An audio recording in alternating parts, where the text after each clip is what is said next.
Hello hello everyone, hi I am Gopal. आज के इस वीडियो में हम देखेंगे question number 37, that is sudoku solver. ठीक है, ये क्वेश्चन हार्ड टैग्ड है, बट आई वुड से कि जो इसका hard part is more of कि आपको इम्प्लीमेंटेशन, जो कोड लिखने में थोड़ा सा हल्का चैलेंज फील होएगा, but the logic that we'll be implementing is pretty straightforward, that you will also get the intuition after you discuss the problem thoroughly, जो कि हम अभी करेंगे। ठीक है, तो चलिए देखते हैं कैसे क्या करना है, कैसे सॉल्व करना है इस प्रॉब्लम को। तो ये कह रहा है कि write a program to solve इस sudoku puzzle by filling the empty cells. ठीक है, सुडोकू आपको पता है ना कि ऑलरेडी कुछ कुछ नंबर्स गिवन होते हैं, हमें बाकी नंबर्स भरने होते हैं। ठीक है, अब वो कंडीशंस क्या है वो इसमें मेंशन है। ये बोला है sudoku solution must satisfy all of the following rules. Rule one is each of the digits 1 to 9 must occur exactly once in each row, and second one is each of the digits 1 to 9 must occur exactly once in each column।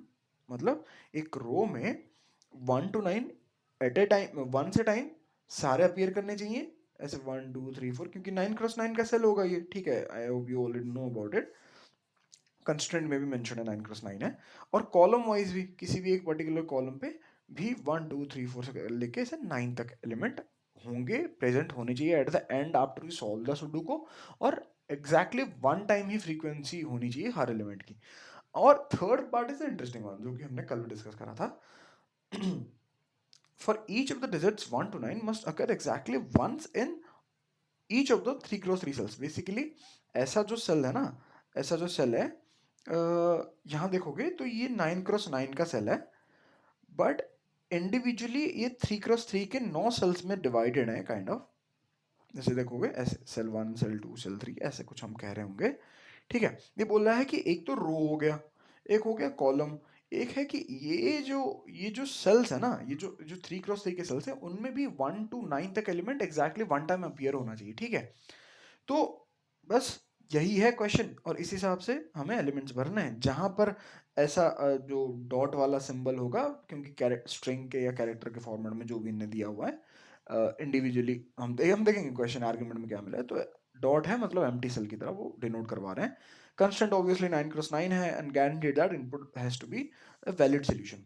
तो इसका मतलब previous question जो था ना valid sudoku, I would highly recommend you to give it some time to try to solve that question. It's on the medium tag side।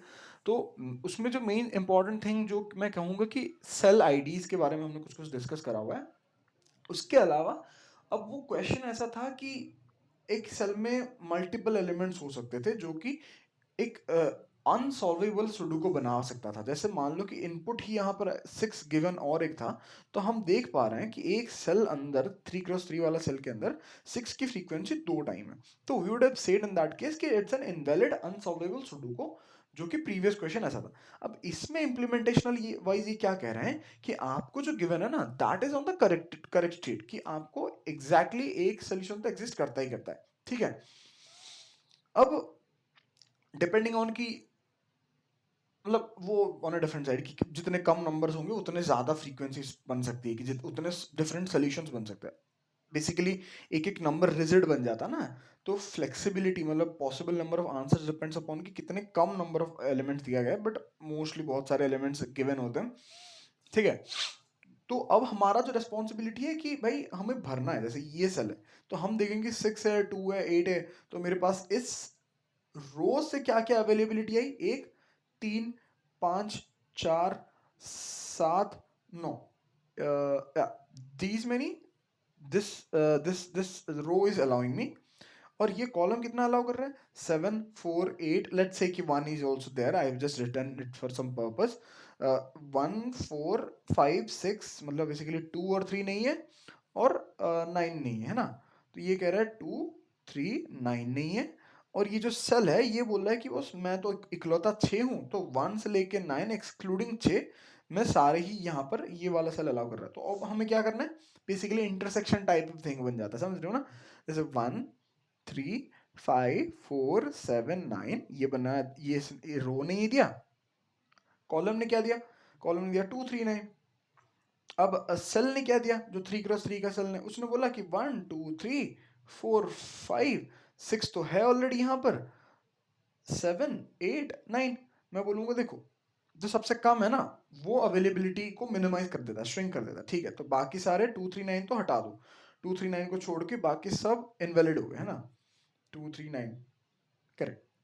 अब इसने बोला कि भाई मेरे पास 2 नहीं है, 2 3 और 9 है, तो इनमें से फिर आ गया 3,9। तो इस सेल का जो अवेलेबल ऑप्शन है ना, अब ये समझ रहे हो ना कि एक बोल रहा है कि रो, दूसरा बोल रहा है कॉलम, ये बोल रहा है सेल।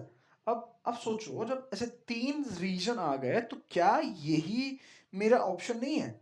जब इसने बोला 1 3 5 4 7 9 और इसने बोला 2 3 9, इसने बोला 1 2 3 4 5 7 8 9, तो क्या मैं ये कह सकता हूं मेरा जो ये जो कॉमन इंटरसेक्शन पार्ट है ना वहां पर सिर्फ 3 और 9 आएंगे, क्योंकि यहां पर 3 है, यहां पर देखो रो वाले ने 2 नहीं दिया, इसमें 2 है, इसमें 2 है, बट इस रो वाले में नहीं, बाकी 3 और 9 तीनों ही केस में। तो 3 और 9 is my common intersection for that particular cell that I was talking about, कि रो कॉलम और सेल के अकॉर्डिंग। अब मैं फिर क्या कर रहा हूं, अब आप इससे थोड़ा आइडिया लगा पा रहे हो कि जैसे फॉर एग्जांपल ए मान लो 3, बी मान लो 9। अब पॉसिबिलिटीज जो हैं, अब मुझे देखो एक सेल का जो आउटपुट रिक्वायर्ड है ना, that is depend like that thing is constraint to some other cells too, ठीक है। अब मुझे तो ये दिख रहा है कि 3 और 9 वैलिड है, बट अब मैं बोल सकता हूँ कि ये जो पर्टिकुलर सेल की हम बात कर रहे हैं ना, ये जो हम पर्टिकुलर सेल की बात कर रहे हैं, हमने ये इंटरसेक्शन वगैरह लॉजिक लगा के हमने बता दिया कि 3 और 9 वैलिड है। तो आप इस सेल में ना 3 रख दो, 9 रख दो, बस ये तो इस सेल के एस्पेक्ट्स हो गया। बट मान लो मेरा यहां पर 9 रखना, यहां पर फॉर एग्जाम्पल लेट्स से यहां पर मान लो 3 रख दिया, और मान लो ये समा भर गया, ये भर गया, ये भर गया, ये भर गया, ये भर गया, और बच गया क्या, 9 बच गया। तो मैं बोलूंगा कि I will have to put 9 here. तो देखोगे आप अगर तो ये 9 और ये 9 will create a conflict and that will lead us to a wrong answer, ठीक है।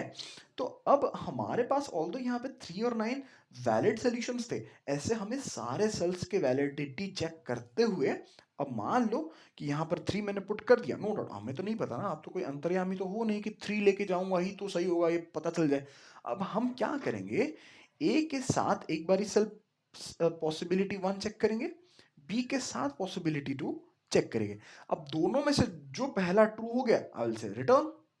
मेरे को तो एक एक ही तो कॉम्बिनेशन चाहिए ना, एक ही सेल में ऐसे, मतलब एक बारी मुझे ट्रू मिल गया सबके लिए, मतलब कि ये हो गया कि जो भी करंट परम्यूटेशन मैंने सेट किया हुआ है पूरे 9 क्रॉस 9 सेल में, that will be giving me the exact answer, है ना। तो अब हम इस ऑप्शंस वाले कैटेगरी से हमें क्या सीख मिल रहा है, इस ऑप्शंस एक्सप्लोरेशन में, ऑप्शंस एक्सप्लोरेशन से हमें क्या आइडिया लग रहा है किस लॉजिक इम्प्लीमेंटेशन का, दैट इज रिकर्जन, और वी कैन जस्ट से कि बैक ट्रैक, मतलब बैक ट्रैक तो नहीं, आई वुड से कि हम एलिमेंट्स रखते हुए आगे जाएंगे, तो आई वुड से कि more of recursion he, but आप बैक ट्रैक भी कह सकते हो, मतलब ये बेसिकली दोनों जुड़वा हुआ टाइप की लगता है मुझे, बट आई वुड से कि रिकर्जन ही है, ठीक है।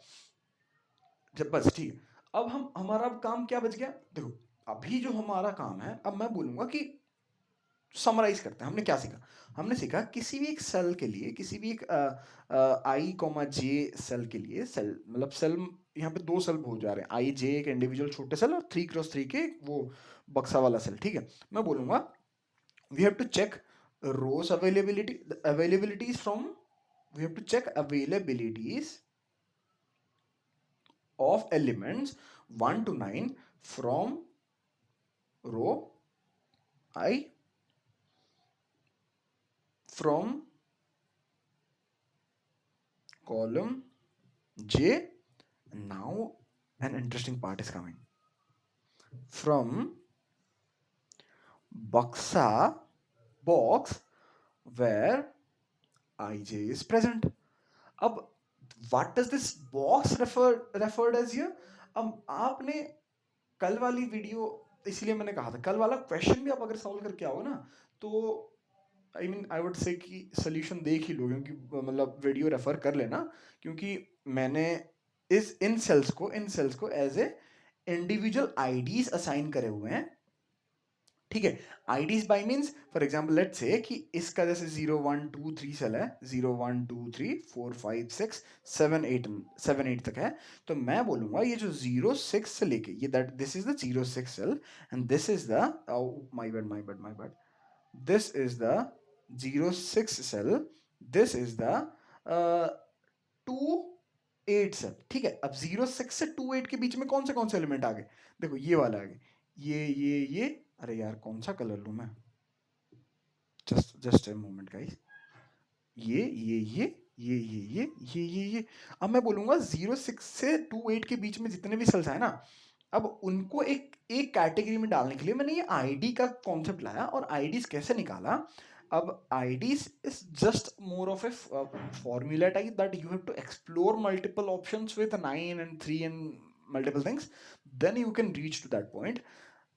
आई वुड से ह्यूरिस्टिक अप्रोच ही होता है ये जो ये निकालना, कोई बड़ी बात नहीं है, कोई तोप वाली चीज नहीं है। let me use different one, I by 3 multiplied with 3 plus j by 3. So basically this id will give me, let's say कि 0 6 के लिए id क्या आएगा, this will be 0 by 3 into 3 plus 6 by 3, this is 2, और 2 by 8 2, 8 के लिए क्या आएगा, 2 by 3 into 3 plus 8 by 3. Here if you check integral calculation, 2 by 3 will be 0, 0 into 3 0, 8 by 3 is 2.6 2 point something होता है, but integral calculation में only 2. तो basically इन दोनों का जो ID है ना, now they are equal. तो यही एक पार्ट जो कि मैं वैलिड सुडोकू वाला क्वेश्चन देखने के लिए बोल रहा था, but doesn't matter if you haven't seen it already, just leave it. अब हम देखेंगे ईच बॉक्स ऑफ 3x3 में से भी कितने एलिमेंट्स अपीयर कर रहे हैं, उनसे हमें क्या मिलेगा, the availability we will get, then we shall explore all the available options. Cool. अब मैंने क्या करा, रो के जितने थे मैंने देख लिया, कॉलम के जितने थे मैंने देख लिया, उस पर्टिकुलर 3x3 सेल में कितने थे वो भी देख लिया। अब जो बच गए ना उन एलिमेंट्स में, मान लो कि जैसे 3 और 9 आ गया है ना, कुछ किसी के भी साथ हम आंसर निकाल सकते हैं। अब उस पर्टिकुलर के साथ हम एक्सप्लोर करेंगे, एक एक पिक करते हुए जाएंगे, हम बोलेंगे कि देखो अब मैंने ये यहाँ पे फिक्स कर दिया, you go and explore with the rest of the elements. If I am receiving at the end a valid sudoku, then that will be a great thing to me, है ना। बस यही सीन है। तो this is the whole crux or the solution part of our question, ठीक है। now we have reached to a phase of recursion. अब recursion कैसे करेंगे, एक कॉल के बाद आफ्टर वन कॉल आपको तो नहीं पता ना कि ये पूरे जो 9x9 सेल्स हैं, मान लो ये एम्प्टी था, ये एम्प्टी था, फिर ये एम्प्टी है, ऐसे तो आपको फिर पता नहीं चलेगा ना कि इसके बाद यहां कैसे आऊं। इट्स जस्ट अब देखो सोल्यूशन मेरा भी यहां तक खत्म हो गया। अब मैं रिकर्जन पार्ट में आके डिस्कस ये कर रहा हूं अभी कि हम अप्रोच कैसे करेंगे, कि टारगेट्स कैसे करेंगे। मैं बोलूंगा कि पहले तो ना हम क्या करते हैं, पहले आप देखो, मैं बोलूंगा स्टेप 1, नोट डाउन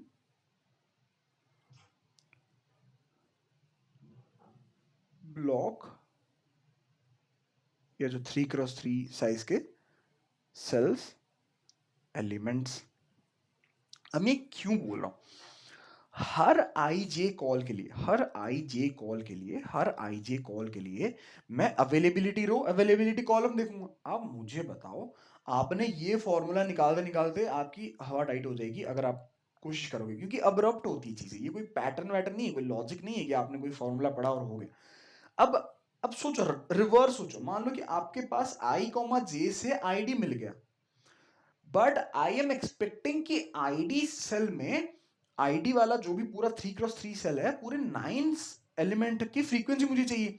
अब मैं उनका ट्रैक अगर एक स्पेसिफिक डेटा स्ट्रक्चर में मैं ट्रैक नहीं रखूंगा, तो मुझे बताओ, ये मुझे 0 6 से शुरू होके अब मान लो कि मैं 4 पे ट्रैवर्स कर रहा हूं, फिलहाल 4 पे ट्रैवर्स कर रहा हूं, जिसने आईडी मुझे दे दिया 2, ठीक है, इस वाले आईजी यहाँ पर एक फंक्शन कॉल हुआ है। अब मुझे देखना है कि यहाँ पर, यहाँ पर, यहाँ पर, यहाँ पर, यहाँ पर, यहाँ पर, यहाँ पर, यहाँ पर, ये जो रेस्ट ऑफ 8 सेल्स में क्या-क्या एलिमेंट ऑलरेडी ऑकर है, प्रेजेंट है। अब मैं इन्हें देखने के लिए 2 से कैसे पता लगाऊंगा कि 0,6 और 2,8 is my bottom, top left और bottom right, boundary kind of thing मैं बता रहा हूं। अब 0,6 से लेके 2,8 एटलीस्ट कोई बता दे, मैं तो फिर उस हिसाब से कर दूंगा। तो कहीं ना कहीं अगर आप इसका ट्रैक नहीं रखोगे तो आप फिर क्या करोगे, you will again traverse this 9x9 cells and for individual let's say I dash and J dash you will check कि अगर ID की वैल्यू 2 है that means कि इस रीजन में लाई कर रहा है, then you will keep track of frequency। अब इनसे बचने के लिए मैंने क्या करा, काइंड ऑफ प्री प्रोसेसिंग सा कर दिया। अब this is nothing but a pre processing. Pre processing में मैं क्या कर रहा हूं, note down the block each blocks of size 3x3 cells elements frequency. कहां पर मैं क्या करूंगा, एक आईडी ले लूंगा, जो कि आईडीज कितने बन सकते हैं आप देखोगे, अगर ऐसे देखोगे तो 1 सेल है, 2 सेल है, 3 सेल है, ऐसे 9 सेल है। 9 सेल के इंडिविजुअल हमें 1 से ले 0 से लेके शायद 0 से 8 तक कुछ, या मतलब कैसे होगा ना, देखो ना कि इसका क्या होगा, 0,0 का 0/3 इंटू 3 0, 0/3 0, हाँ 0 से 8 तक हमें एलिमेंट चाहिए। तो मैं क्या करूंगा, या तो 0 से 8 या फिर ऐसे मतलब हाँ इन टोटल 9 साइज का एक वेक्टर बना दूंगा, उसके ईच आईडीज के करेस्पॉन्डिंग में 10 एलिमेंट मतलब 9 एलिमेंट स्टोर कराने के फ्रीक्वेंसी वेक्टर स्टोर कर दूंगा। मतलब अब इंडिविजुअली आईडी डैश के लिए मेरे पास फ्रीक्वेंसी की भाई इस आईडी डैश में क्या क्या एलिमेंट ऑलरेडी गिवन है इन द क्वेश्चन। समझ गया ना, ये बेसिकली कैसा दिखेगा, 0 1 2 3 4 5 6 7 8 और हर इंडिविजुअल के लिए बॉक्सेस बन जाएंगे 9, जिसमें 1 2 1 2 3 4 5 6 7 8 9 एलिमेंट्स के फ्रीक्वेंसी हम नोट कर देंगे। ये मेरा फर्स्ट स्टेप रहेगा। And the second step I am using it here as कि एक optimization sort of thing. What do I mean by optimization is, अगर मैंने, हाँ आपको अगर ध्यान हो तो मैंने बताया था कि you don't have any idea of available empty cells. यहां पर एक अवेलेबल एम्प्टी है, यहां पर एक अवेलेबल एम्प्टी है, बट आप बिना एक्सप्लोर करे नहीं जा सकते हो। समझ रहे हो ना, आप यहां जाओगे, फिर यहां जाओगे, फिर यहां जाओगे, फिर यहां पे आओगे, फिर यहां से कॉल जाएगा, फिर आप देखोगे विजिटेड में गया था कि नहीं गया था, ऐसे करते करते फलानी चीज होके आएगा। अब मैंने कहा what if I take record of empty cells at once. मैंने कहा आप 9x9 ट्रावर्स कर दो, अवेलेबल एम्प्टी सेल्स ले, तो मेरे पास एक जो वेक्टर ऑफ वेक्टर बनेगा जिसमें I1 J1 I2 J2 I3 J3 ऐसे एलिमेंट्स प्रेजेंट होंगे। कूल, ऐसे हर एलिमेंट में मैं ट्रावर्स करूंगा, जो जो अवेलेबल है इसकी अवेलेबिलिटी चेक, इसकी अवेलेबिलिटी चेक, इसकी अवेलेबिलिटी चेक। अब हर एक के पास मान लो A1 A2 A3 आया, इसके पास B1 B2 आया, इसके पास C1 C2 C3 C4 आया। अब मैं A1 के साथ फिर B1 फिर C1